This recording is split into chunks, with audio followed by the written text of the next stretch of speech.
मोअज़्ज़िज़ साहिबान, असातिज़ा इकराम और मेरे प्यारे साथी, आप सबको मेरा आदाब। आज मैं आपके सामने एक बहुत ही अहम मौजू पर बात करने आई हूँ जो अल्लामा इकबाल के एक मशहूर शेर से लिया गया है। कुव्वते फिक्र व अमल पहले फना होती है, फिर किसी कौम की शौकत पर ज़वाल आता है। कुव्वते फिक्र व अमल पहले फना होती है, फिर किसी कौम की शौकत पे ज़वाल आता है। इस शेर में अल्लामा इकबाल ने हमें बहुत बड़ा सबक दिया है।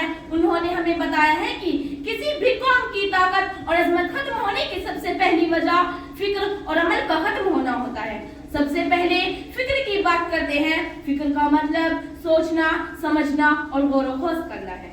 जब एक कौम सोचना छोड़ देती है, अपने मसाइल के हल के बारे में गौर नहीं करती, तो अपने मुस्तकबिल के रास्ते को खो देती है।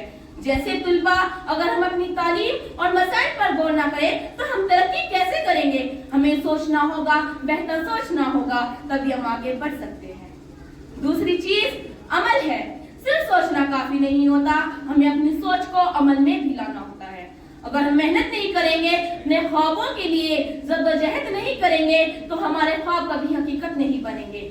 हमें अपनी तालीम, मेहनत और किरदार में बेहतरीन बनना होगा। जब एक कौम हमें अपनी तालीम, मेहनत और किरदार में बेहतरीन बनना होगा। अल्लामा इकबाल का एक और मशहूर शेर है कि अमल से जिंदगी बनती है, जन्नत भी जहन्नुम भी। अमल से जिंदगी बनती है, जन्नत भी जहन्नुम भी। ये खाकी अपनी फितरत में न नूरी है न नारी। ये खाकी अपनी फितरत में न नूरी है न नारी। जब एक कौम अपनी सोच और अमल को छोड़ देती है तो पीछे रह जाती है।